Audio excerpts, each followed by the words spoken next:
My name is Colonel William Harrington, and I've spent 38 years serving in the United States Marine Corps. This uniform I wear isn't just cloth and brass. It's a second skin earned through blood and sacrifice in places most Americans couldn't find on a map. I've led men into battle across 3 continents. I've made decisions that sent good soldiers home in flag-draped coffins. I've killed to protect our freedom, and I've watched brothers die in my arms. But nothing prepared me for the war I'd face when I finally came home to Oak Ridge, Virginia. The military teaches you to anticipate the enemy, to plan for every contingency. In the deserts of Iraq, the mountains of Afghanistan, and dozens of classified operations I still can't discuss, I learned to expect hostility from those who saw my uniform as a threat. What they don't train you for at Quantico is the ambush waiting in your own hometown, set by the very people who were supposed to love you. I remember the day I decided to return to Oak Ridge. It was after a particularly brutal operation, details of which will remain classified until long after I'm dead. My face had been reconstructed after an IED took half of it away. The doctors did what they could, but even with the prosthetics, I wasn't the same man who left all those years ago, at least not on the outside. Inside, where it counts, I was stronger, forged by fire, they say, tempered by pain. My commanding officer suggested I retire. "Bill," he said, looking at my service record, "you've given enough. Go home. Enjoy what time you have left." He meant it kindly, I think. He didn't know there was nothing waiting for me but a town full of ghosts and a family who had moved on without me. The bus dropped me at the Oak Ridge station on a Tuesday morning in April. Spring had always been beautiful there, with the dogwoods and cherry blossoms lining Main Street. Some things hadn't changed. I stood there in my dress blues, campaign ribbons and medals catching the morning light, a Purple Heart, a Silver Star, commendations from 3 presidents. 40 pounds of muscle lost to captivity and surgeries, a face partially hidden behind sunglasses, and a carefully constructed prosthetic that hid the worst of the damage. The first person to recognize me was old Lizzie Carson. She'd been running the only decent restaurant in town since before I shipped out to basic. She dropped a stack of menus when she saw me walking past her patio. "Billy Harrington? Good Lord, is that really you?" I stopped, adjusted my cover, and managed what passed for a smile these days. "In the flesh, Lizzie. What's left of it?" She embraced me without hesitation, this woman who'd once snuck me pie when my father drank away our grocery money. She didn't flinch at the hardness of my prosthetic against her cheek. She just held on tight and whispered, "Welcome home, Marine." It was the last genuine welcome I would receive. Word travels fast in Oak Ridge. By the time I reached Sarah's house, my house once, before she sent divorce papers to my forward operating base, a small crowd had gathered. Neighbors, former classmates, people who claimed to have prayed for my safe return. Their eyes told a different story. They saw a curiosity, a relic, something alien that had washed up on their shores. Sarah opened the door before I knocked. 20 years of marriage, and she couldn't even wait for me to announce myself. She'd aged well, my ex-wife. A few strands of grey in her auburn hair, laugh lines around eyes that had once looked at me with love. Now they widened with something between shock and dismay. "Bill," she said, her voice carefully neutral, "we weren't expecting you." Behind her stood Michael, my son, 20 when I left for my last deployment, now a man of 35 with my jawline and his mother's cautious eyes. He nodded stiffly, like I was a stranger he'd been told to respect. "Dad," 1 syllable. That's all I got after decades of sending every spare dollar home, after missing his graduations so he could attend the best schools, after carrying his picture through firefights and torture chambers. "Michael," I replied, my reconstructed vocal cords making my voice raspier than he'd remember.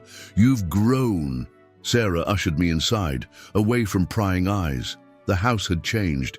My military photographs, once displayed proudly on the mantel, had been replaced with shots of Michael in a business suit, Sarah at community functions, and an older man I didn't recognize with his arm around my wife's waist. Frank's been a great support, Sarah said, following my gaze. After we were told you were missing, presumed dead. Frank Reynolds, the mayor now, I hear. Going on 8 years, she said, a defensive edge creeping into her voice. He's been good to us, Bill. I didn't mention that I'd never been declared dead, that POWs don't get death certificates, that she'd remarried with indecent haste to my high school rival. I just nodded and set my duffel bag on the floor of what had once been my home. I'll need a place to stay for a while, I said, just until I get my bearings. The look that passed between Sarah and Michael spoke volumes. Discomfort, inconvenience, perhaps even fear. Of course, Sarah said, but her eyes said something else entirely. They said I was a complication, a problem to be managed. The guest room is made up. Guest room in my own house. That night, I heard them whispering in the kitchen, words like unstable and changed and psychiatric evaluation drifted up the stairs. I heard Michael's voice, harder than I remembered, saying something about my delusions and combat stress. They weren't wrong about the stress. They were wrong about everything else. What they couldn't know was that those years away hadn't just scarred me, they'd enriched me in ways they couldn't begin to comprehend.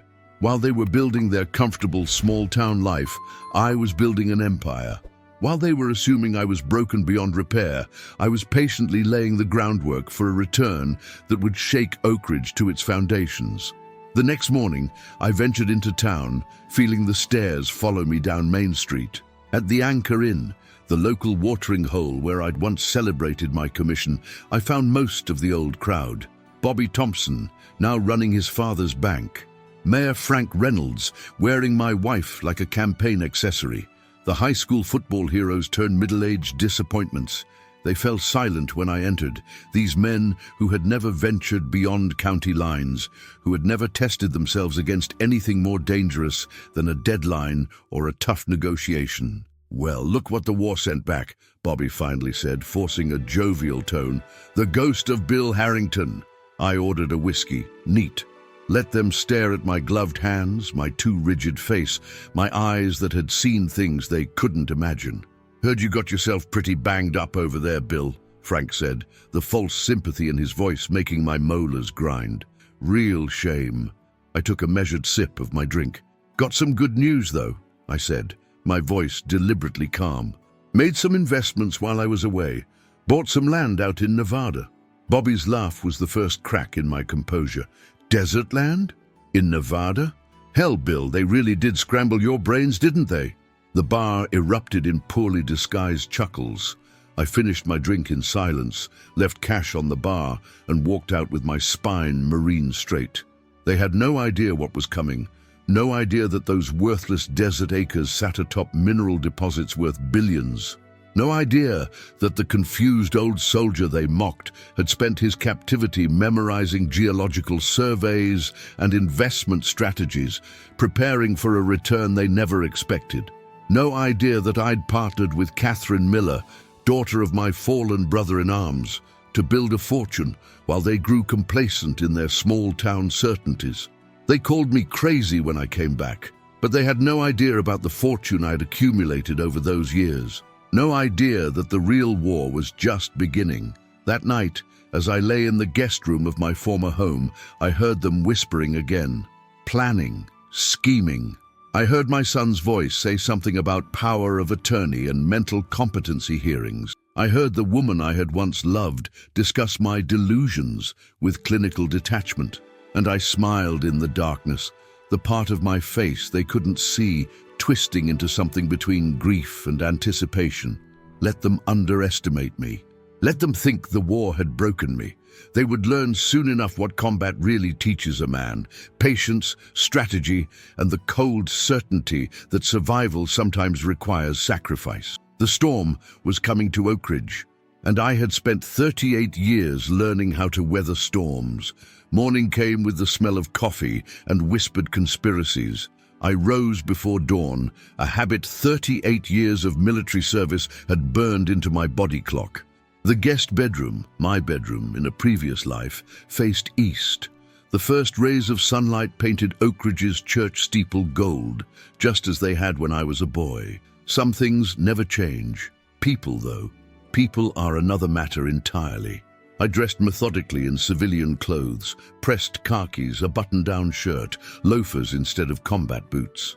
My movements were precise, economical, the way they teach you when every motion might be your last. The mirror reflected a stranger, a man with a face partially reconstructed, with eyes that had seen too much, wearing clothes that felt like a costume. I adjusted my prosthetic carefully. The doctors at Walter Reed had done their best, but nothing could hide everything I'd endured, not completely. Downstairs, Sarah and Michael fell silent when I entered the kitchen. The air felt charged, like the moment before an ambush. "Sleep well?" Sarah asked, not meeting my eyes as she poured coffee into a mug, not my old Marine Corps mug, I noticed, but a generic one reserved for guests.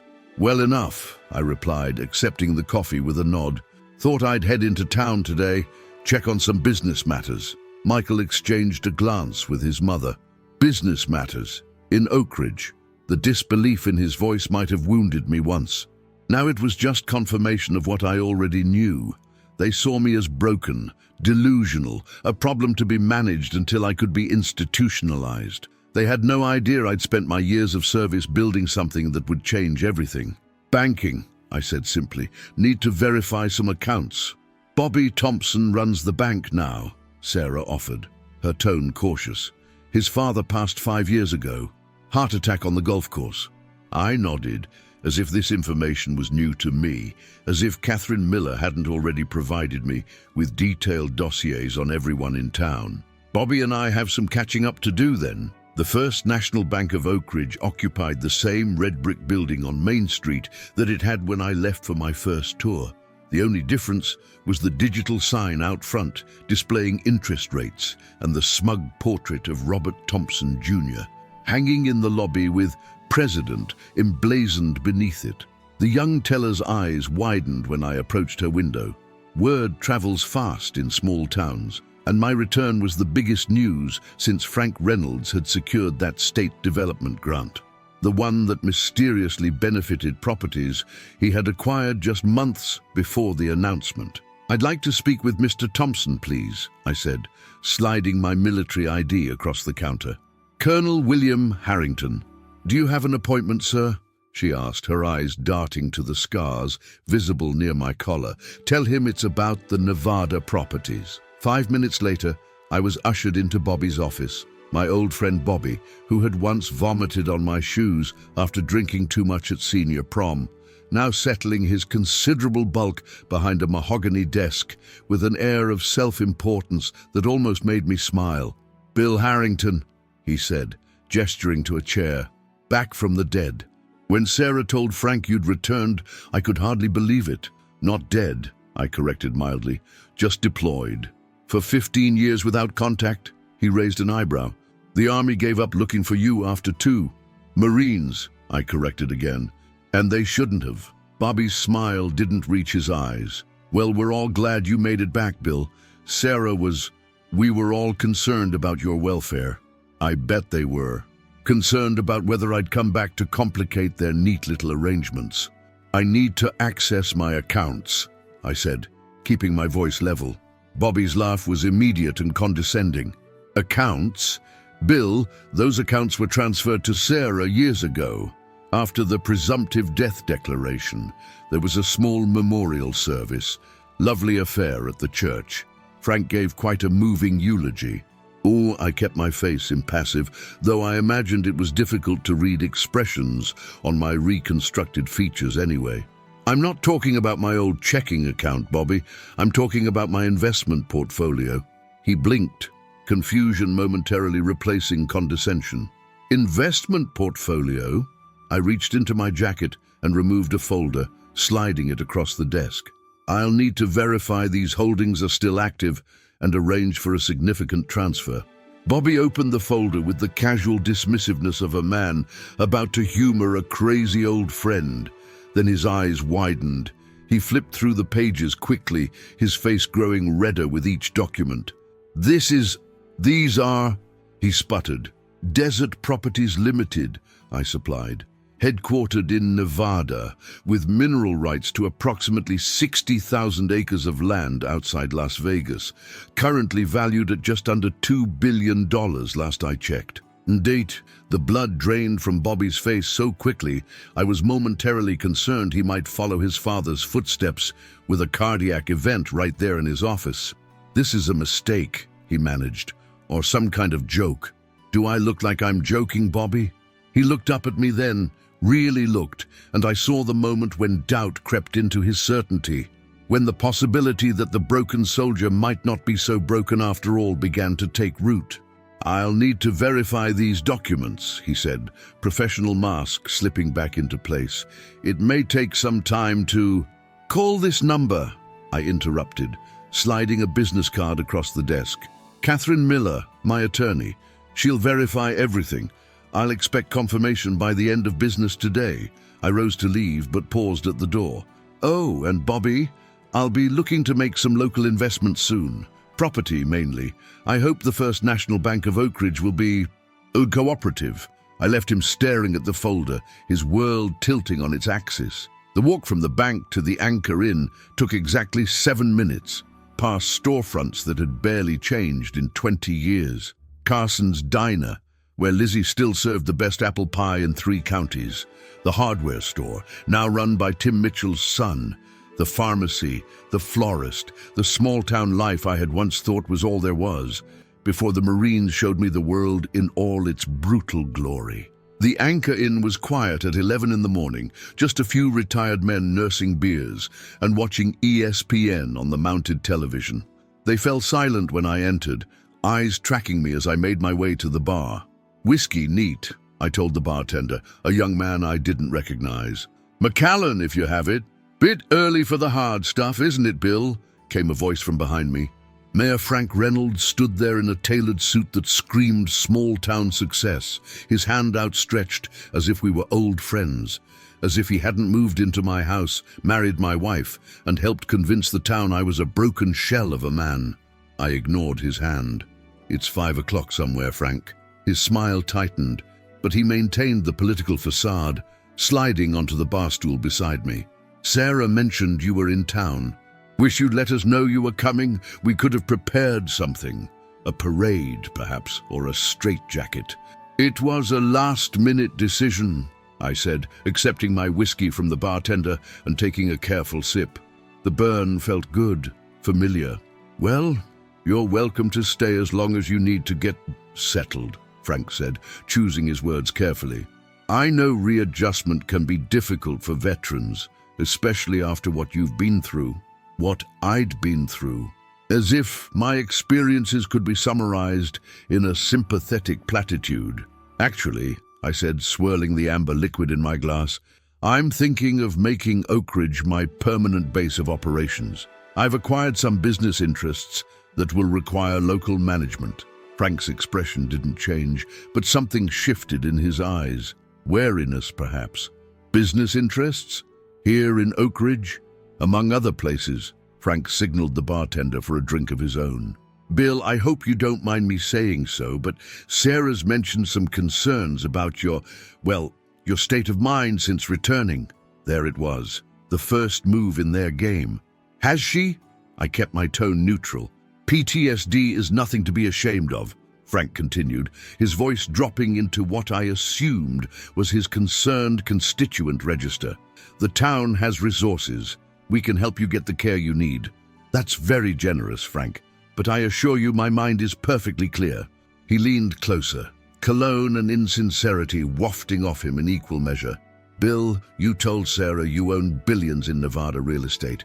You haven't been in contact for 15 years. You show up looking, different, making grandiose claims. Can you see why we might be concerned? I finished my whiskey and set the glass down with precision. I imagine you'll be less concerned after you speak with Bobby Thompson. He's verifying my holdings as we speak. Frank's smile faltered.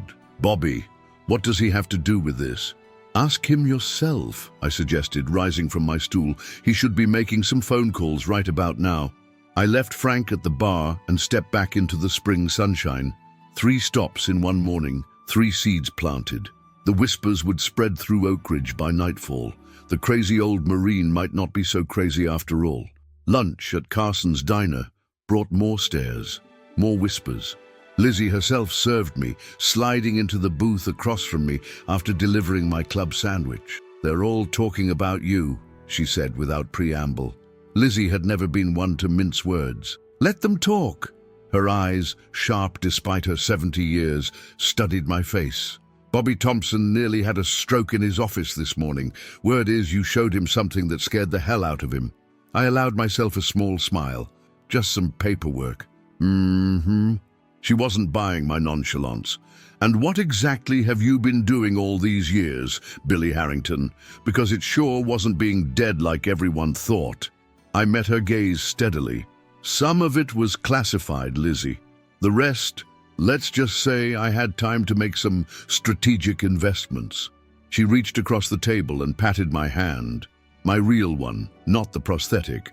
"Well, whatever you've been up to, it's good to have you back. This town needed shaking up." Lizzie had always seen more than most. It was why I trusted her, why she was one of the few people in Oak Ridge who might actually be an ally instead of an obstacle. "Things are going to change around here," I told her. "Significantly." "Good," she said, rising from the booth. "Just try not to burn the whole place down in the process." I made no promises. By mid-afternoon, I had walked the entire town, reacquainting myself with the geography of my past. The high school where I'd been an unremarkable student, the recruitment office where I'd signed the papers that changed my life, the park where I'd proposed to Sarah, believing we'd grow old together in this small corner of Virginia. My phone rang as I stood contemplating the town from the hill overlooking Main Street. Catherine Miller's number. "They've been calling," she said without preamble. "The bank president, the mayor, even your ex-wife." And they're in shock. I confirmed the basic details, enough to establish credibility without revealing our strategy. "Good. Have you secured the properties we discussed? The paperwork will be ready for your signature tomorrow." "Are you sure about this, Bill?"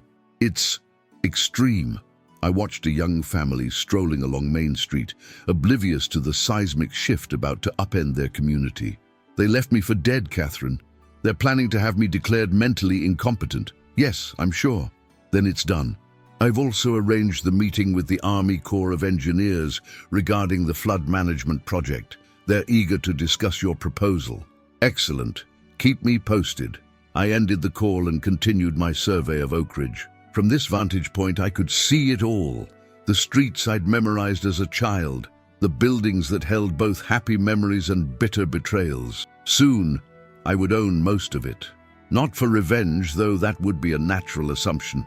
No, what I planned was something far more complex, more personal.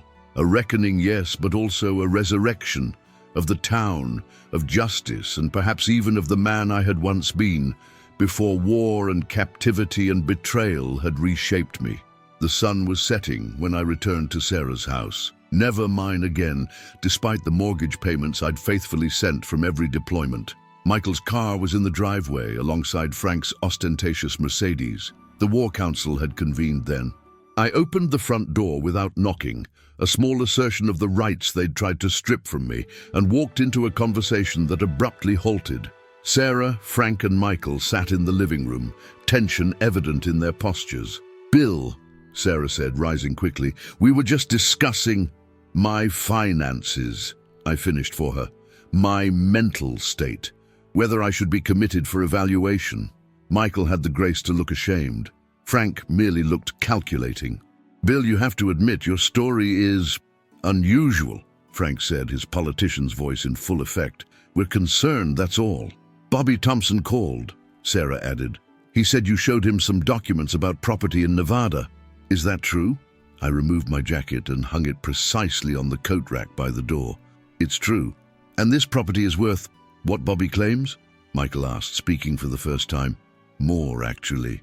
Bobby only saw the preliminary valuation. The minerals survey came back with even more promising results last month. The three of them exchanged glances, a silent communication I was no longer privy to. "So you're wealthy?" Sarah finally asked. "Very." Another beat of silence. Well, that's wonderful news, Bill, Frank said, recovering first. A good investment we should celebrate. Perhaps dinner at that new place in Richmond this weekend. The pivot was so transparent, it would have been laughable if it weren't so insulting. An hour ago, they were plotting to have me committed. Now they wanted to celebrate my good fortune, and no doubt position themselves to benefit from it. I have plans, I said simply. Business matters to attend to. What kind of business? Michael asked, curiosity finally overcoming caution. I looked at my son, my flesh and blood, who had been so quick to believe the worst of me. Property acquisition, primarily. I'm buying real estate. Here? In Oak Ridge? Sarah's voice rose slightly. Among other places. Frank shifted uncomfortably. Bill, as mayor, I should inform you that Oak Ridge has strict zoning regulations and development codes. Any major property purchases would need to go through proper channels. I'm familiar with the regulations, I assured him. Catherine Miller has been quite thorough in her research. Catherine Miller? Michael repeated. Jack Miller's daughter? The attorney? I nodded. My attorney now. Jack saved my life before he died. Catherine's helping me settle some long overdue accounts. The implications hung in the air like smoke after an artillery strike. Sarah was the first to retreat. I'll start dinner, she said, rising quickly. Will you be joining us, Bill? No, I replied, heading for the stairs. I have calls to make. In the guest room, I closed the door and listened to the furious whispers resuming downstairs. They were regrouping, reassessing, trying to determine if I was a threat or an opportunity.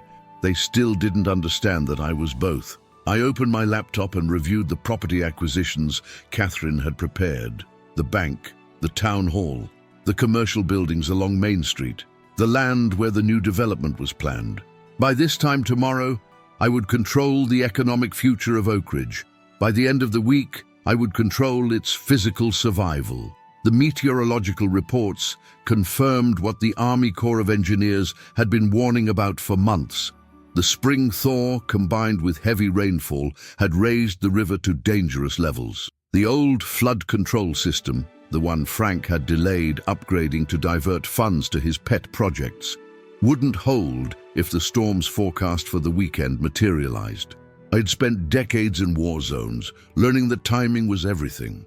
Now, as I prepared to execute the most important operation of my life, I found myself oddly calm. The people downstairs who had betrayed me, the town that had written me off, the son who had abandoned me, they were about to learn what happens when you leave a Marine for dead. They had called me crazy when I returned. They hadn't expected the fortune I accumulated over the years, and they certainly wouldn't expect what I planned to do with it. The night passed with tactical precision. I made calls, confirmed positions, verified resources, the same methodical preparation I'd employed before every mission for nearly 4 decades. Sleep came in disciplined 4-hour bursts, the way it had in combat zones where unconsciousness could be a death sentence. By dawn, everything was in place. I dressed in a tailored suit Catherine had arranged for me, charcoal gray, conservative cut, the kind of outfit that projected quiet authority. Power doesn't need to announce itself loudly. True strength speaks in whispers that everyone strains to hear. Downstairs, the house was empty. A note on the kitchen counter informed me that Sarah had errands and Frank had meetings at the town hall. No mention of when they'd return. No invitation to join them for dinner. Their strategy was transparent: avoid the uncomfortable houseguest while they determined how to handle me. I smiled at their predictability as I made coffee. The kitchen had been remodeled since my time, granite countertops replacing the laminate I'd installed with my own hands one sweltering August weekend. A fancy espresso machine where our simple Mr. Coffee had stood. A life upgraded in my absence, built on the foundation of my presumed death. My phone buzzed with a text from Catherine. Documents ready, office at 9. I finished my coffee, rinsed the mug and placed it precisely in the dishwasher. Then I walked out the front door of what had once been my home, quite possibly for the last time. Catherine's law office occupied the second floor of one of the few newer buildings in Oak Ridge, a modest glass and brick structure near the courthouse. Her father, Jack Miller, had been my closest friend in the unit. When shrapnel tore through our Humvee in that ambush outside Fallujah, it was Jack who dragged me to safety despite his own fatal wounds. His last words to me before he bled out in the dust were about Catherine. "Take care of my girl, Bill. Promise me." I had promised. And when I finally escaped captivity 2 years later, finding Catherine was my first priority. She had been just finishing law school then, brilliant and driven like her father, with his same unflinching moral compass. When I explained what had happened and what I had discovered during my captivity, she didn't hesitate to help. Now she rose from behind her desk as I entered, her expression professional, but with warmth in her eyes that few in Oak Ridge had shown me. "Colonel," she greeted me, gesturing to the chair opposite her desk. "Catherine," I replied, taking the offered seat. "And it's just Bill now." She nodded, but we both knew she would continue to use my rank. It was her way of acknowledging what others in Oak Ridge wanted to forget, that I had served with honor, that I had sacrificed while they had prospered in safety. "Everything is prepared," she said, sliding a stack of documents across the desk. "Once you sign these, you'll effectively control 60% of the commercial real estate in Oak Ridge, including the bank building, the town hall, and most of Main Street." I reviewed the papers carefully. Years in military intelligence had taught me never to sign anything without reading every line. Catherine waited patiently. She understood precision. "And the flood control project?" I asked, initialing the final page of the bank acquisition. She handed me another folder. "The Army Corps of Engineers has approved your emergency funding. Their equipment is already en route, due to arrive tomorrow. The timing will be significant. The forecast, unchanged. Heavy rains beginning Friday night, continuing through the weekend. The river is already at capacity from the mountain snowmelt. Without intervention, Oak Ridge will experience catastrophic flooding by Sunday morning." I signed the final document and handed it back. "And Frank Reynolds knows nothing about this." Catherine's expression hardened slightly. "The mayor has been informed repeatedly about the flood risk. The Corps sent 3 separate warnings over the past 6 months. He diverted the mitigation funds to that ridiculous Oak Ridge Renaissance development project on the east side. The project that, coincidentally, increased property values around land owned by Frank's brother-in-law. Small-town corruption at its most predictable. "Have the papers been filed regarding my status?" I asked. Catherine's expression softened with something like sympathy. "Yes. Sarah and Frank petitioned the court yesterday for an emergency competency hearing. They're claiming combat-related psychological trauma has rendered you unable to manage your own affairs." Despite anticipating this move, hearing it confirmed sent a cold surge of anger through me. 40 years of service, of sacrifice, of discipline, and they thought they could erase it all with a psychiatric label. "Judge Carlton will hear the petition on Monday morning," Catherine continued, by which time circumstances will have changed considerably." I finished. She nodded, understanding the understatement. "I've also received the information you requested about the recorded conversations." This had been the most difficult piece to obtain. But Catherine had connections through her law practice with a security firm specializing in digital surveillance. What they'd uncovered had confirmed my worst suspicions. "Play it," I said quietly. Catherine pressed a button on her laptop, and voices filled the room. Sarah's first, then Frank's, then my own son's voice, recorded in Frank's office at the town hall 3 days after my return. "He's not well, Frank. You've seen him. The way he stares, the way he moves. He's not the same man. Has he mentioned his financial situation?" Frank's voice, calculating. "He keeps talking about investments in Nevada, billions of dollars. It's delusional, or it could be real." My son's voice, surprising me with its pragmatism. "We should find out before we make any moves." "Michael, be reasonable." Sarah again. "Your father was held captive, tortured. His mind isn't right. Even if by some miracle he does have money, he's in no condition to manage it." "The VA benefits alone would be substantial," Frank mused. "Combat pension, disability for his injuries. If we can establish guardianship, We need to move quickly, Sarah insisted, before he does something unpredictable. Catherine stopped the recording, watching my face carefully. There's more. They've been planning this since before you even returned. They've had papers drawn up for months. I sat perfectly still, the way I'd learned to do during long reconnaissance missions, where the slightest movement could betray your position. The anger I felt was cold, controlled, a tactical resource rather than a liability. Send copies to my secure email, I said finally, and contact Judge Carlton directly. I want a private meeting before Monday's hearing. Catherine made a note. Already arranged, tomorrow morning at his home. He's an Army veteran himself, served in Desert Storm. I nodded, appreciating her thoroughness. And the property assessments for the flood zone? She handed me one final folder. Complete. 87% of residential properties in Oak Ridge would sustain major damage in a 100-year flood event, which is exactly what the Corps is predicting for this weekend. Without immediate intervention, the economic damage would be catastrophic. Intervention that I'm now funding, I observed. Yes, the equipment and personnel you're paying for will arrive just in time to prevent complete disaster, though there will still be significant flooding in the lower sections of town, including, I noted silently, the Oak Ridge Renaissance development that Frank had championed so enthusiastically. The flood wouldn't destroy Oak Ridge entirely. I wasn't seeking vengeance on innocent townspeople who had done me no harm, but it would devastate the corrupt investments that Frank and his cronies had prioritized over public safety. What about your childhood home? Catherine asked quietly. It's in the direct path if the Eastern Levee fails. The house my father had built with his own hands, where I'd lived until Marine boot camp took me away at 18. I'd kept it all these years, paying taxes remotely, refusing offers to sell. It stood empty now, a shrine to a past I could never reclaim. Let it go, I said. Some things can't be preserved forever. Catherine nodded, understanding that I wasn't just talking about the house.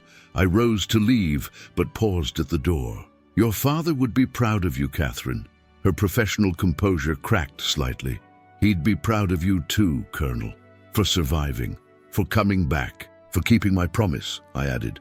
The truth was, finding Catherine after my escape had saved me as much as it fulfilled my vow to Jack. During those dark months of recovery, when my body was healing but my spirit remained shattered, giving her father's watch to her, the one possession my captors hadn't taken because I'd swallowed it day after day to keep it hidden, had been the first step in reclaiming my humanity.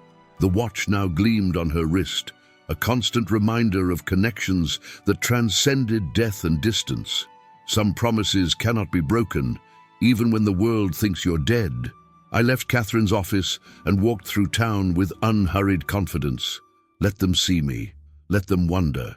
The rumors were already spreading. The crazy old Marine with his wild claims of wealth suddenly seemed less delusional as property deeds changed hands and bank accounts showed balances with more zeros than most Oak Ridge residents would see in a lifetime.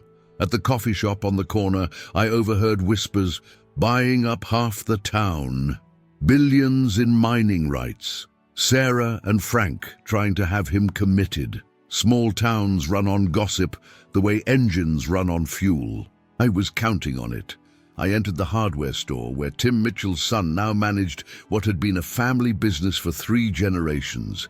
Young Mitchell, though he had to be in his 40s now, stiffened when he saw me. Colonel Harrington, he greeted me cautiously. What can I help you with today? Sandbags, I replied. How many do you have in stock? He blinked in confusion. Sandbags? Maybe 50 or so. We don't get much call for them this time of year. I'll take them all. And order more. As many as you can get by tomorrow. Mitchell's expression shifted from confusion to concern. Is there something I should know about, Colonel? Some kind of threat? Just a precaution, I assured him. The river's running high with the snowmelt, but the Weather Service hasn't issued any warnings. They will, I said with quiet certainty, by this time tomorrow. I paid for the sandbags and arranged delivery to a storage facility I'd rented on the edge of town. high ground, safely above the floodplain. Mitchell watched me with growing unease, no doubt adding this encounter to the town's collection of evidence that Bill Harrington had lost his mind. Let them think what they wanted. In the Marines, I'd learned that being underestimated was often a tactical advantage. My next stop was the town hall, a stately brick building dating back to the 1890s. Frank's secretary tried to block my entry to his office, claiming he was in meetings all day, but I simply smiled and walked past her. Some doors, I've found, open more easily when you act as if you already have the right to pass through them. Frank was indeed in a meeting, with Bobby Thompson, my son Michael, and two men I didn't recognize, but who had the unmistakable look of attorneys. They fell silent when I entered, 5 faces showing variations on the same theme, surprise tinged with guilt. "Bill," Frank recovered first, rising from his imposing desk. "We weren't expecting you." "Clearly," I replied, taking in the documents spread across the desk, documents that were hastily gathered and tucked into folders at my arrival. "Don't let me interrupt. I just stopped by to inform you that I've purchased the town hall building. As your new landlord, I wanted to introduce myself properly." The silence that followed was absolute. Bobby Thompson's face flushed deep red. Michael stared at the floor. The attorneys exchanged glances. "That's not possible," Frank finally managed.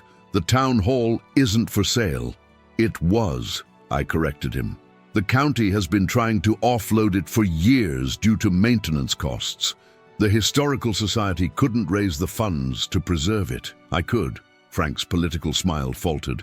"The town has a long-term lease, which I'll honor, of course," I assured him, "with some modifications to the terms. My attorney will be in touch." I turned to leave, then paused. "Oh, and Frank, you might want to move those boxes in the basement, the ones with the polling records from the last election. There's going to be some water damage." I left them in stunned silence, the implications of my last statement sinking in. The polling records, which several citizens had formally requested to review after irregularities, were reported in Frank's surprisingly large re-election margin, would be conveniently damaged if stored in a basement that flooded. Outside, the spring day continued in perfect tranquility. Oakridge drowsed in the afternoon sun, its citizens going about their business with no awareness of the forces converging upon them. To the west, beyond the hills that cradled the town, dark clouds were gathering. The meteorologists would spot them soon on radar, but I had been tracking this storm for days. I walked to the river that curved along the eastern edge of town. The water was already high, lapping at the underside of the pedestrian bridge. The Corps of Engineers had warned about this very scenario, snowmelt from an unusually heavy winter, combined with spring rains, creating the perfect conditions for a catastrophic flood. Frank had ignored the warnings, diverted the funds, assured everyone that the old flood control system was adequate. Now, the bill for his negligence was coming due. That I would be the one to pay it, both literally and figuratively, seemed like poetic justice. My phone buzzed with another text from Catherine. "Equipment arrival confirmed for 600 tomorrow. Judge Carlton expects you at 0900. Everything was proceeding according to plan. By this time tomorrow, the citizens of Oakridge would be preparing for a flood. By Sunday, they would be experiencing one. And by Monday, when Sarah and Frank expected to have me declared incompetent in court, I would be the man who saved the town from complete destruction. Not revenge, exactly. Something more complex, a reckoning, a restoration, a reclaiming of the truth. The man they had discarded as broken would be the only one who could make them whole. I watched the river rising incrementally, minute by minute, its surface deceptively calm, despite the power building beneath. Like the rage I had carried for 15 years, controlled, contained, channeled toward purpose rather than destruction. In the distance, thunder rumbled. The storm was coming to Oakridge, and I had spent a lifetime learning how to survive storms. I returned to Sarah's house as dusk settled over Oakridge, the western sky bruised with the promise of the coming storm. The meteorologists had finally caught up with what I'd known for days. Flash flood warnings now scrolled across the bottom of the television screen as I entered the living room. where Sarah, Frank, and Michael sat in tense silence. Their expressions as they looked up at me were a study in conflicted emotions, wariness, calculation, and, most gratifying, the dawning realization that they had severely underestimated the man they thought broken beyond repair. "The National Weather Service has issued a flood warning," Frank announced, as if I might not have noticed the alert. "Just a precaution, of course. Our flood control systems are completely adequate." "Are they?" I asked mildly, removing my suit jacket and hanging it with military precision. "The Army Corps of Engineers seems to disagree. They've been warning about the inadequacy of the Eastern Levee for years." Frank's politician's smile tightened. "Those reports are overly cautious. Bureaucratic red tape. The same reports you used to justify the emergency fund allocation last year," I inquired. "The allocation that somehow ended up financing infrastructure for the Renaissance development instead?" The color drained from Frank's face. Sarah glanced between us nervously. Michael, to his credit, seemed to be calculating just how much trouble they were in. "How did you—" Frank began, then caught himself. "Those funds were redirected through proper channels. The town council approved the reallocation. The town council you appointed after 3 elected members resigned suddenly last year," I noted. "Quite a coincidence." The tension in the room thickened. Sarah stood abruptly. "I'll make dinner. Bill, will you be joining us?" "No," I replied, heading for the stairs. "I have preparations to make." "Preparations?" Michael finally spoke. "For what?" I paused on the bottom step. "For what's coming." In the guest room, I changed from the business suit into more practical attire. Khakis, a waterproof jacket, sturdy boots. Clothes for a man expecting to get his hands dirty. Through the window, I could see the first raindrops beginning to fall, catching the glow of the streetlights like tiny falling stars. My phone buzzed with an update from Catherine. "Judge Carlton confirmed for Aero 900. Army Corps equipment on schedule. First weather alerts being broadcast now." I texted back a simple acknowledgement and then began reviewing the topographical maps of Oak Ridge I downloaded to my tablet. The vulnerable areas were highlighted in red. The eastern portion of town, where the old levee system was weakest. The low-lying neighborhoods near the river bend, and most notably, the partially completed Oak Ridge Renaissance development that Frank had championed so enthusiastically. The development, that according to documents Catherine had uncovered, was majority-owned by a shell corporation controlled by Frank's brother-in-law, with Frank himself holding a significant silent stake. The development built on a floodplain, using funds diverted from flood control improvements. A knock at the door interrupted my analysis. I closed the tablet and opened the door to find Michael standing there, his expression a mix of defiance and uncertainty. "Can we talk?" he asked. I gestured him in, curious what approach they had decided on. Good cop, perhaps, after Frank's confrontational stance downstairs. Michael entered, but remained standing, taking in the maps and documents spread across the bed. His eyes widened slightly at the Army Corps of Engineers letterhead visible on several reports. "You're really serious about this flood," he said, not quite a question. "The Corps predicts a 100-year flood event by Sunday morning," I replied. "Without immediate intervention, much of Oak Ridge will be underwater." He absorbed this information with surprising calm. "And you're planning that intervention." "I've funded an emergency response team and equipment. They arrive tomorrow morning." Michael ran a hand through his hair, a gesture so reminiscent of my own habit that it caused an unexpected twinge of connection. For a moment, I saw the boy he had been before bitterness and distance had erected walls between us. "Why?" he asked finally. "Why would you do that for a town that thinks you're crazy? For people who—" He trailed off, unable to finish the thought. "For people who betrayed me?" I supplied. "Who moved on while I was being tortured in a cell? Who are now trying to have me declared incompetent?" His gaze dropped to the floor. "I didn't know about that last part until yesterday. The competency hearing. It was Frank's idea." "But you didn't object," I observed. "I didn't know what to think," he burst out. "You show up after 15 years, looking like, with your face, talking about billions in mining rights. What was I supposed to believe? You could have asked me, I said quietly. Your father, the man who sent every spare dollar from every deployment to make sure you had opportunities I never did. The words hung between us, heavy with decades of unspoken pain. They told me you were dead, he said finally. There was a memorial service. I grieved for you. And then you let Frank Reynolds step into my shoes, into my house, into my life. Michael's jaw tightened. I was 20 when you disappeared. Mom was alone. Frank was there for her. And the money? I asked. The money that kept flowing into your mother's account after I was presumed dead. His expression revealed he hadn't known about that. My military benefits and pension, I explained. Someone was still cashing those checks. Someone maintained access to accounts that should have been frozen upon my death. Understanding dawned in his eyes, followed by the first genuine emotion I'd seen from him since my return. Shame. I didn't know, he repeated, but this time with the hollow realization that his ignorance had been carefully cultivated. I considered my son, the man he'd become in my absence. There was something of me in him still, buried beneath layers of Frank Reynolds' influence. A kernel of integrity that might yet germinate under the right conditions. There's a storm coming, Michael, I said, softening my tone slightly. Not just the weather. By Monday morning, everything in Oak Ridge will have changed. You need to decide where you'll stand when the waters recede.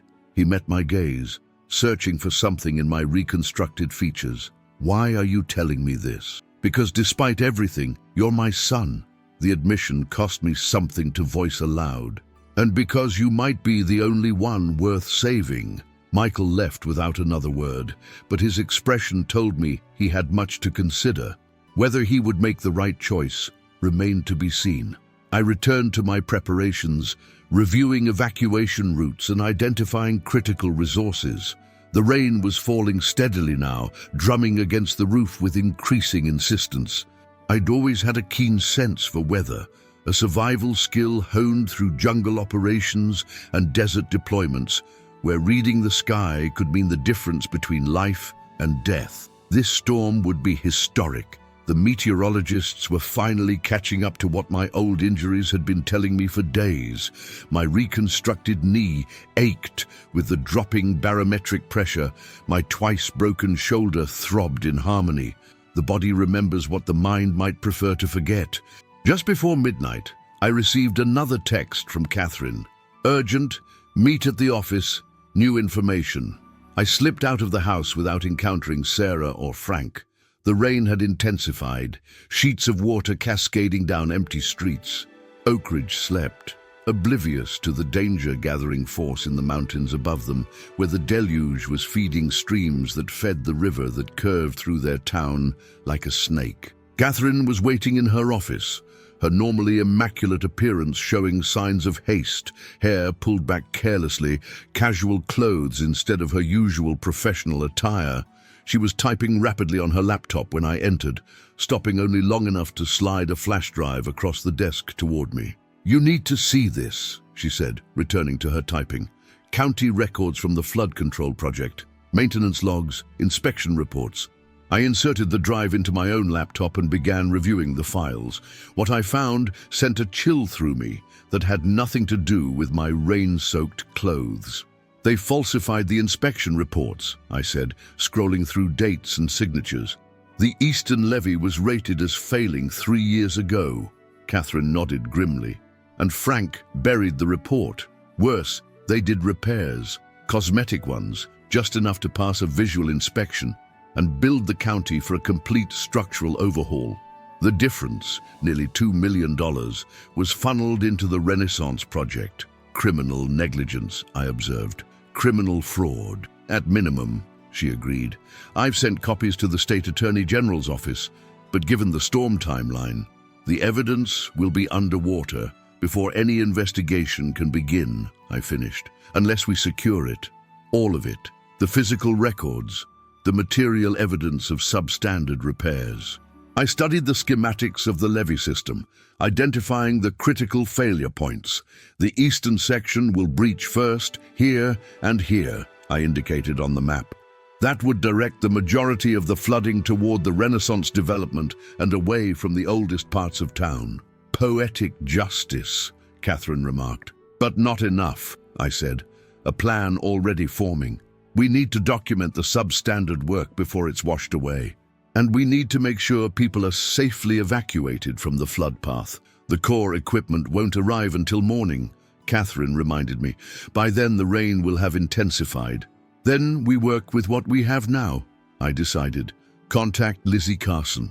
Her restaurant is on high ground and has a generator. It can serve as an emergency shelter if needed. Catherine nodded, reaching for her phone. What about the evidence at the levee? I'll handle that personally, I said, studying the schematics one last time before closing the laptop. And I'll need those sandbags delivered to these locations. I indicated several critical points on the map of Oak Ridge. We can't stop the flood entirely, but we can direct it, minimize the damage to residential areas. What about Sarah and Frank? Catherine asked, her expression carefully neutral. Their house is directly in the projected flood path. I considered the question. Despite everything, despite the betrayal and the schemes, I found no satisfaction in the thought of their home, once my home, being destroyed. Warn them, I said finally, anonymously. They won't believe it coming from me. Catherine nodded, understanding the complexity of my decision. Not mercy exactly, but a refusal to descend to their level of callous disregard. The rain had become torrential as I left Catherine's office, the streets already beginning to pool with water that had nowhere to drain. The storm drains, I noted, were clogged with debris, another maintenance failure in Frank's administration. Above the steady drum of rainfall, I could hear the distant sound of the river, no longer a gentle background presence, but an awakening force. I drove to the eastern levee, parking my rented SUV on high ground a safe distance away. Equipped with a high-powered flashlight and a waterproof camera, I made my way along the earthen barrier that had protected Oak Ridge from the river's wrath for generations. Even to my non-engineer's eye, the deficiencies were apparent. The recent repairs were cosmetic at best. Fresh concrete skimmed over crumbling infrastructure, new fencing installed over rotting support posts. I documented everything methodically, the way I'd been trained to document evidence in war zones. Dates, times, precise locations, the history of neglect and deception written in cracked concrete and rusted reinforcement bars. By the time I finished, the water was lapping at the base of the levee with ominous persistence. The rain showed no sign of abating. If anything, it had intensified, driven now by gusting winds that bent the trees along the riverbank. Nature's artillery, softening the target before the main assault. I returned to my vehicle and sent the photographic evidence to Catherine with instructions to secure it in multiple locations. Then I drove to the storage facility where the sandbags had been delivered, finding the manager already there despite the late hour, awakened by weather alerts on his phone. "Colonel Harrington," he greeted me, confusion evident in his expression. "What's all this about?" "Flood preparation," I explained, showing him the map with marked locations. "We need to get these sandbags to these points immediately." "Shouldn't the town emergency services be handling this?" he asked. "They will be, once they catch up to the situation," I replied. "For now, it's just us." Something in my tone, the calm command presence that had served me through decades of crisis, convinced him.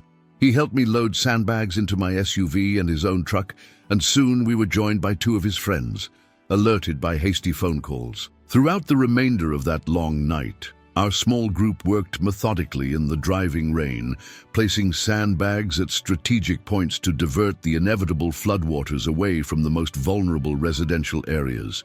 Not a complete solution. Nothing could prevent the coming inundation entirely, but enough to potentially save homes and lives. As dawn broke, grey and ominous through the relentless rainfall, I stood on the hill overlooking Oak Ridge. The river had risen dramatically overnight, now straining against the weakened levees with visible fury. The lowest-lying streets nearest the river already showed signs of flooding, water pooling in depressions and creeping up driveways. My phone buzzed with an alert. The Army Corps of Engineers equipment had arrived, several massive pumps and temporary barrier systems transported on flatbed trucks now pulling into the municipal lot on the western edge of town. I drove there immediately, finding a team of engineers already unloading and assessing the situation. Their captain, a no-nonsense woman with the weathered look of someone who had seen many disasters, greeted me with professional efficiency. "Colonel Harrington, I'm Captain Reeves. We've reviewed your data and the Corps' historical assessments. This is going to be bad. Can we still mitigate?" I asked. She nodded grimly. "Some.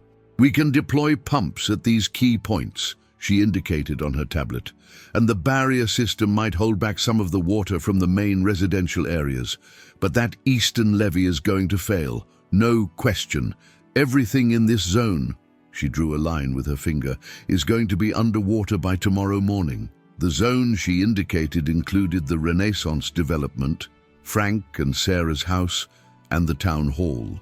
The physical evidence of Frank's corruption and negligence would be washed away in the deluge. "Let's focus on saving lives and the residential areas with the highest population density," I instructed.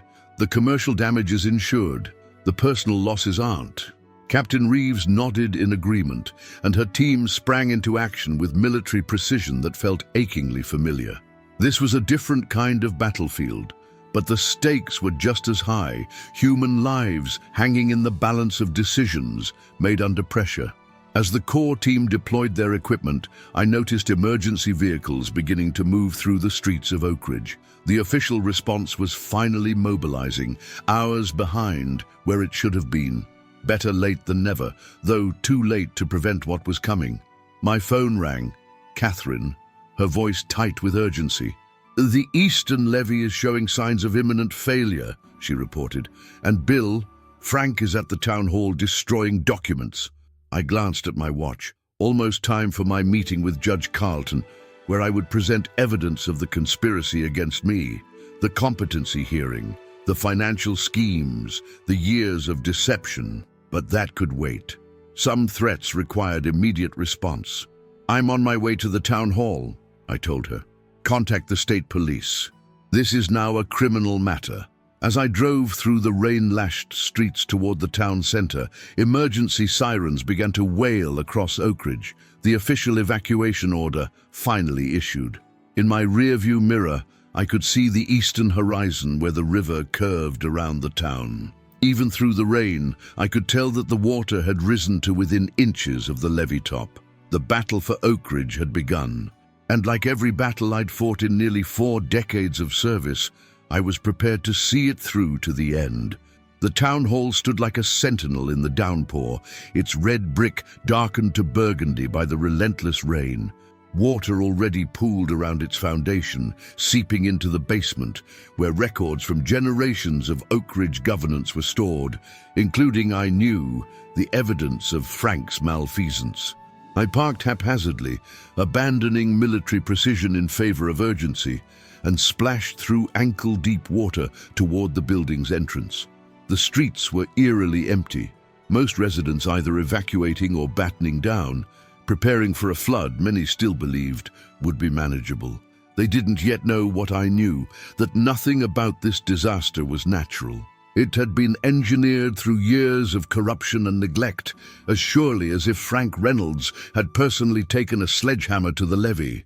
The town hall's front door was locked, but the side entrance, reserved for staff, yielded to the key Catherine had provided me, part of the building ownership documents I'd signed the previous day. Legally, I now owned the structure that housed Oak Ridge's government. The irony wasn't lost on me. Inside, emergency lights cast a sickly glow through otherwise darkened hallways. Power was already failing in parts of town as the rising waters compromised electrical systems. I moved silently through corridors I'd walked countless times during my youth, when this building had represented authority and order. Now it felt like a mausoleum for buried truths. Frank's office door was ajar, light spilling into the hallway. I could hear the frantic hum of a paper shredder working overtime, punctuated by muttered curses. I pushed the door open without knocking. Frank stood behind his desk, feeding documents into an industrial shredder with desperate haste. He froze when he saw me, a deer caught in headlights, a guilty man confronted with his crimes. "Bill," he managed, attempting to recover his politician's composure. "This isn't a good time. We're in emergency response mode." "Is that what you call destroying evidence?" I asked, gesturing to the shredder and the boxes of documents stacked beside it. "Interesting emergency protocol." Frank's facade cracked slightly, fear showing through the practiced smile. "These are just old files, being cleared to make room for emergency supplies. The basement is already taking on water." "Convenient timing," I observed, moving closer to the desk. "Especially for records related to the flood control project and the Renaissance development." Frank abandoned pretense, his expression hardening. "What do you want, Bill? Money? A piece of the development? Name your price and let's end this nonsense." "My price?" I echoed, almost amused by his persistence in believing this was a negotiation. "Frank, you stole my life. You took my home, my family, my good name. You're planning to have me declared mentally incompetent. What exactly do you think is an appropriate price for that?" He spread his hands in a placating gesture. "That was Sarah's idea, not mine. And can you blame her? You show up after 15 years looking like, well, different, making wild claims about billions in mining rights. What were we supposed to think? You were supposed to think that the man who sacrificed everything for his country deserved the benefit of the doubt," I replied, my voice deadly calm. "Instead, you saw an opportunity." Frank's expression shifted, calculation replacing conciliation. "An opportunity you've now seized yourself, buying up half the town, funding the core response, playing the hero. Tell me, Bill, is this really about justice or just revenge?" The question struck closer to home than I cared to admit. I'd asked myself the same thing many times over the sleepless nights since my return. Was I truly trying to save Oak Ridge, or simply reclaiming what had been taken from me? Perhaps the answer was both. "The Eastern Levee is about to fail," I said instead of answering. "This building will be underwater within hours. Whatever you're trying to hide," I nodded toward the shredder, "it's too late." As if to punctuate my words, a distant rumble shook the building. Not thunder, but something more ominous. Frank's eyes widened in genuine fear. "That's not possible," he insisted. "The evacuation order was just a precaution. The levees are sound. The levees you neglected, the ones you stripped funding from to line your own pockets, those sound levees?" The color drained from Frank's face as reality finally penetrated his shell of denial and self-interest. Before he could respond, the door burst open again, and Michael stood there, soaked to the skin, panic evident in his expression. "The Eastern Levee has breached," he announced, not immediately registering my presence. "Emergency services are saying we have less than an hour before the water reaches downtown." Frank staggered slightly, gripping his desk for support. "That's impossible. The projections said we had until tomorrow at least." "The projections were based on maintenance records you falsified," I said quietly. Michael's gaze snapped to me, then back to Frank, understanding dawning in his eyes. "What is he talking about?" Frank's political instincts kicked in, his expression smoothing into practiced concern. "Your father is confused, Michael. This is exactly why we were worried about his mental state." "Don't!" Michael cut him off. "Just don't! I've seen the records. Catherine Miller showed me everything this morning." A look of betrayal flashed across Frank's face. "Catherine Miller is manipulating you. She and your father are working together to undermine everything we've built in this town. Everything you've built on fraud and corruption," I corrected. "The evidence is already with the State Attorney General's office, Frank. The state police are on their way, or they would be if the roads weren't already flooding." Frank's facade finally crumbled completely, revealing the desperate man beneath. "You have no idea what it takes to run a town like this. The compromises, the deals that have to be made. I've given everything to Oak Ridge." "No," I said, advancing toward him. "You've taken everything from Oak Ridge, and now the bill has come due." Another rumble shook the building, closer this time. and the lights flickered ominously. Through the windows, I could see the rain intensifying, if that were even possible, sheets of water driven horizontally by gale-force winds. "We need to evacuate," Michael insisted. "Now. The emergency services are overwhelmed. People are trapped in the eastern neighborhoods." I turned to my son, seeing something in his eyes I hadn't seen since my return. Trust, or at least the beginning of it. "The Corps has equipment on the western ridge. Get as many people there as you can." Michael nodded, already turning to leave, but paused in the doorway. "What about you?" "I'll be right behind you," I promised. "I have one more thing to take care of." He hesitated, clearly torn between duty to the town and newfound concern for the father he'd written off. "Be careful," he finally said, and was gone. Frank watched this exchange with narrowed eyes, calculating even now, even as his world literally crumbled around him. "So that's your play," he said. "Turn my own stepson against me, destroy everything I've built, and ride in as the hero who saved the town." "My play," I said, moving to the window where I could see water now flowing steadily down Main Street, "was to expose the truth. What happens after that is up to the people of Oak Ridge." "And Sarah?" Frank asked, a final card played. "What happens to her in this grand scheme of justice?" I turned back to him, studying the man who had stepped into my shoes, slept in my bed, claimed my family as his own. In another life, I might have hated him with consuming passion. Now, I felt something closer to pity. "Sarah made her choices," I said simply. "Just as you did, just as I did, when I chose to serve my country even at the cost of my family. We all live with the consequences of those choices." The building shuddered again, and this time the lights went out completely, leaving us in the dim grey illumination filtering through rain-lashed windows. Water was visibly rising on the street outside, now halfway up the tires of parked cars. "It's time to go, Frank," I said. "Take whatever you can carry and head for high ground." He stared at me in disbelief.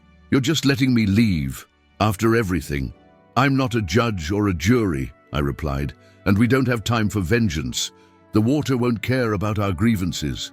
Another crash from outside, louder this time, a car swept along by the strengthening current, colliding with a streetlight. The power of moving water is something most civilians underestimate until they see it firsthand. I'd witnessed flash floods sweep away tanks in Afghanistan. A small town like Oak Ridge didn't stand a chance against the force now being unleashed. Frank finally seemed to grasp the gravity of the situation. He abandoned the shredder and grabbed a briefcase, stuffing it with whatever documents he deemed most important. I watched him impassively, then led the way out of the office. The town hall's main entrance was already compromised, water pushing against the doors with frightening pressure. We detoured to a side exit that opened onto slightly higher ground, emerging into the full fury of the storm. The scene outside was apocalyptic. Water coursed down every street, carrying debris and continuing to rise with terrifying speed. Emergency sirens wailed in the distance, barely audible over the roar of the storm and the rushing water. The eastern section of town, where the Renaissance development stood partially completed, was already a lake, rooftops visible like islands in a newly formed sea. Frank stood transfixed by the destruction, his carefully constructed world dissolving before his eyes. "All those people," he murmured. The development was never going to be completed," I told him. "Not legally, anyway. The environmental impact studies were falsified, the permits obtained through bribes. Catherine found it all." He turned to me, rain plastering his expensive hair to his skull, his tailored suit soaked through. For once, the mask of the confident politician was completely gone, revealing a frightened man confronting the consequences of years of corruption. "What happens now?" he asked. "Now we try to save as many people as possible," I replied. "My vehicle is on higher ground. We can use it to reach the western ridge." Despite everything he'd done, I couldn't leave Frank to the mercy of the flood. The Marines had taught me that you never leave anyone behind, even those who might deserve it. We waded through knee-deep water to reach my SUV, the current already strong enough to make each step precarious. As we climbed in, I saw Sarah standing on the porch of what had once been my home, clutching a small suitcase, looking lost and frightened as water lapped at the bottom porch step. Frank saw her too. "We have to get Sarah," he insisted. I nodded and navigated the SUV through the rising water toward the house. Sarah's expression when she saw me behind the wheel was complicated. Fear, relief, and something like shame mingled in her eyes. "The house," she said as she climbed into the back seat. "Everything we own." "It's just things," I told her, putting the vehicle in gear and beginning the treacherous journey toward higher ground. Things can be replaced. The drive to the western ridge was harrowing. Streets that had been merely wet an hour ago were now swift-moving rivers. Twice we had to detour when the way ahead proved impassable. I navigated by instinct and memory, drawing on years of driving through hostile territory where one wrong turn meant death. The western ridge, where I directed the Corps to set up their equipment, rose above the town like an ark above the deluge. Already, a makeshift evacuation center had formed, with emergency vehicles, Corps equipment, and hundreds of Oak Ridge residents huddled under tarps and makeshift shelters. I spotted Michael helping an elderly couple from a rescue boat, Catherine at his side coordinating with emergency personnel. The sight of them working together, my son and the daughter of the man who'd saved my life, created a strange sense of completion, as if pieces long scattered were finally falling into place. As I parked the SUV at the edge of the gathering, Frank and Sarah sat in stunned silence, witnessing the full scale of the disaster for the first time. Below us, Oak Ridge was transforming before our eyes, water claiming streets and buildings that had stood for generations. The town hall was now visible only from its second floor up. The Renaissance development had disappeared entirely beneath the swollen river. "My God," Sarah whispered, "it's all gone." Not all, I thought, but didn't say. The oldest parts of town, built by founders who respected the river's power and placed their homes and businesses on higher ground, would survive. The historical district, the small businesses along Western Avenue, Carson's Diner, these would remain after the waters receded. It was the newer developments, the products of greed and corner cutting, that were being washed away. Michael spotted us and hurried over, relief evident in his face. "You made it," he said, and I realized with a start that he was speaking to me, not to Frank and Sarah. "We made it," I confirmed. "How bad is it?" "Bad," he admitted, "but it could have been worse. The sandbags you placed last night diverted some of the flow away from the residential neighborhoods, and the Corps equipment is making a difference. We've got about 60 people still unaccounted for, but search and rescue teams are bringing in more survivors every hour." I nodded, surveying the makeshift command center that had formed around the Corps' equipment. Captain Reeves was directing operations with calm efficiency, coordinating with local emergency services and the National Guard units that had begun to arrive, despite the challenging conditions. "What can I do?" I asked Michael. He hesitated only briefly before answering. "They need someone with experience to coordinate the eastern sector search patterns. The rescue boats are having trouble navigating with all the debris."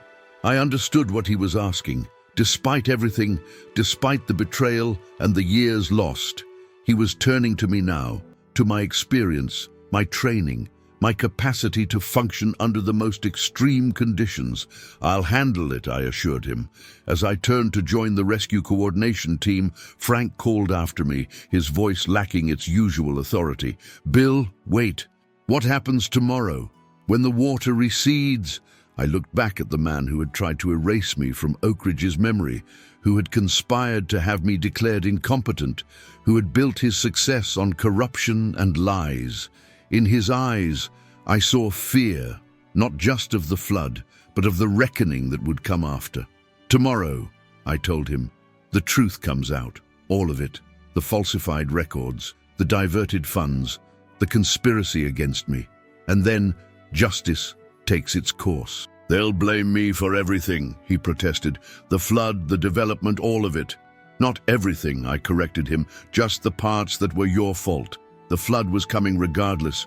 Your choices just made it worse."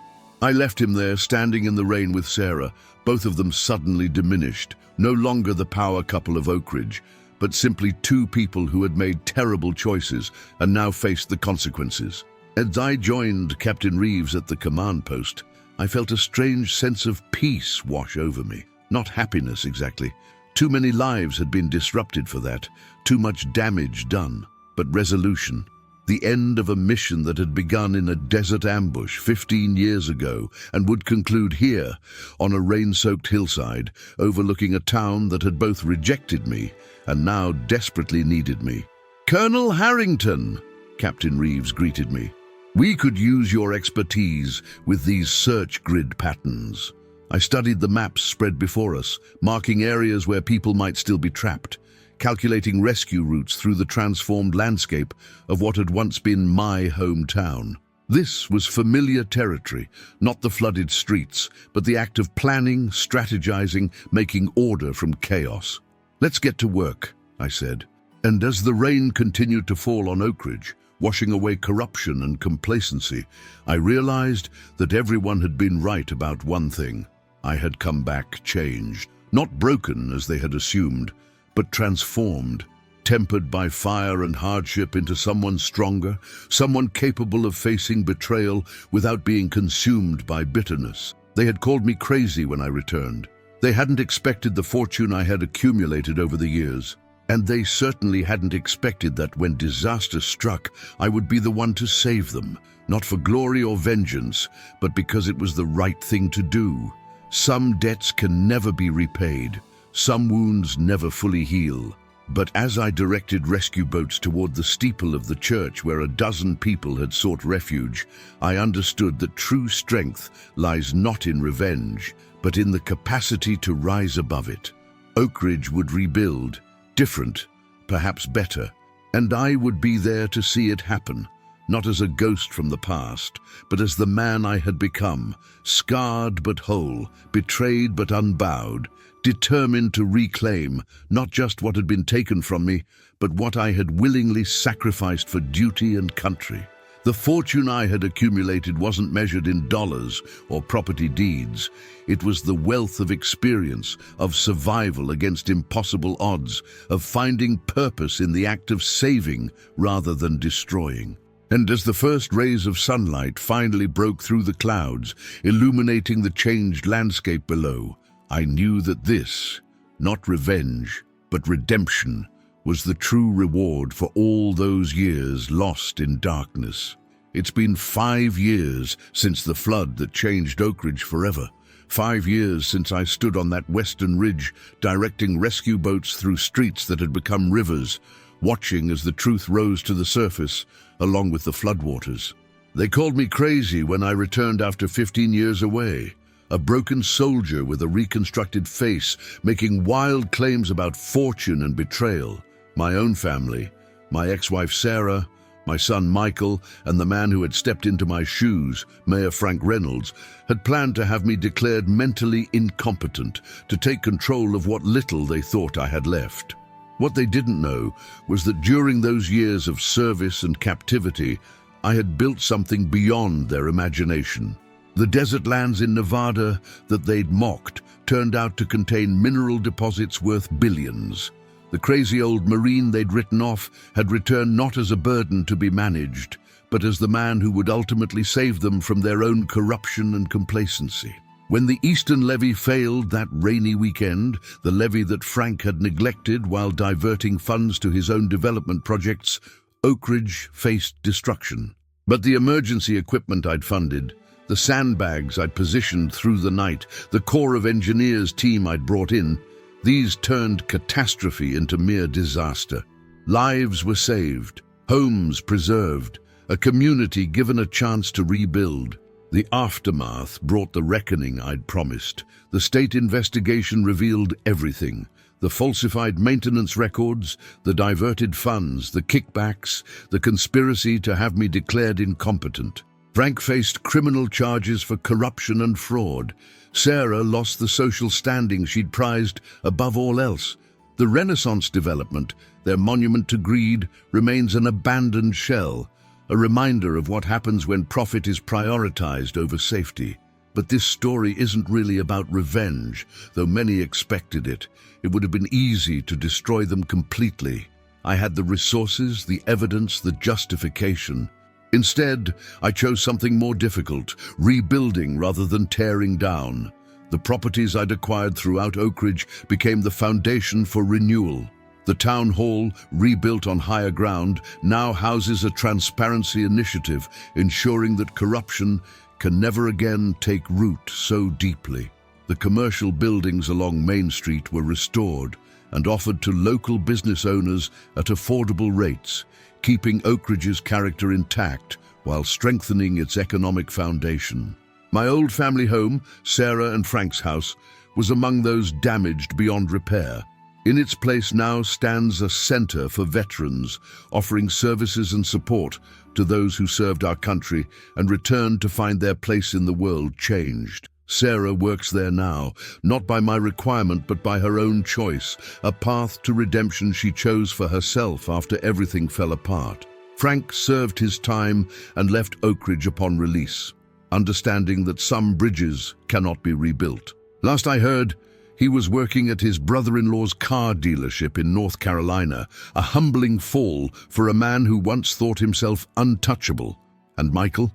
My son faced the hardest journey of all, reconciling the father he thought he'd lost with the man who returned, navigating the painful truth that the people he'd trusted had lied to him for years. We rebuild our relationship slowly, conversation by conversation, truth by painful truth. He manages the foundation I established to maintain Oak Ridge's new flood control systems, ensuring that future generations will never face the same preventable disaster. Catherine Miller remains my closest ally and friend. Her father would be proud of the woman she's become, brilliant, principled, unflinching in her pursuit of justice. Together, we've expanded our work beyond Oak Ridge, identifying and supporting communities where corruption and neglect have created similar vulnerabilities. As for me, the colonel with the reconstructed face and the fortune no one expected, I've found purpose more valuable than vengeance. The wealth I accumulated has become a tool for transformation rather than retribution. The military discipline that carried me through torture and captivity now serves a different mission, rebuilding what was broken, protecting what remains valuable, and creating something better from the wreckage of betrayal. They called me crazy when I returned. They didn't expect the fortune I had accumulated over those years. But the greatest surprise wasn't my wealth or my survival. It was my capacity to choose redemption over revenge when the waters finally receded. If you've stayed with my story until now, you understand that true strength isn't measured by how hard you can strike back against those who've wronged you, but by your ability to rise above bitterness and create something meaningful from what remains. This is just one of many stories of unexpected justice and profound transformation that we share on the Revenge Expected channel. Each week, we bring you true accounts of people who faced betrayal, loss, and injustice, and responded not with the vengeance everyone expected, but with something far more powerful. If my journey resonated with you, please take a moment to subscribe to Revenge Expected. Hit that subscribe button now to ensure you never miss another story of triumph over adversity, of justice served in unexpected ways, of human resilience in the face of betrayal. Our community grows stronger with each new member, and your subscription helps us continue finding and sharing these powerful narratives. The time and research that goes into creating these videos is substantial. For this story alone, I spent weeks investigating actual cases of municipal corruption, interviewing flood survivors, and consulting with military veterans about the challenges of reintegration. This level of dedication ensures that every story we tell is not just entertaining, but authentic and meaningful. If you appreciate this commitment to quality and want to support our work directly, please consider contributing through Gracias, our donation platform. Even a small contribution helps offset the costs of production, research, and the time invested in bringing these stories to life. Your support through Gracias directly enables us to increase our output from weekly to daily videos, reaching more people with these powerful messages of redemption and justice. The comment section below is where our community truly comes alive. I want to hear your thoughts on this story. Would you have chosen the same path I did? Have you faced betrayal that tested your capacity for forgiveness? What would you have done differently in my position? Your comments fuel meaningful discussions and often inspire future videos, so please share your perspective. Before you move on with your day, take a second to hit that like button as well. It's a simple action that dramatically increases the visibility of this video, helping others find this story who might need to hear exactly this message at exactly this moment in their lives. And if you know someone who's struggling with bitterness after betrayal, someone who might benefit from witnessing how destruction can be transformed into creation, please share this video with them. Sometimes the stories that impact us most profoundly come to us through the thoughtfulness of friends who recognized we needed to hear them. Remember, the most unexpected revenge isn't revenge at all. It's living well enough to rewrite the ending they planned for you. Thank you for being part of this journey. Until next time, this is Colonel William Harrington for Revenge Expected, reminding you that the best response to those who underestimate you isn't to prove them wrong, but to prove yourself right.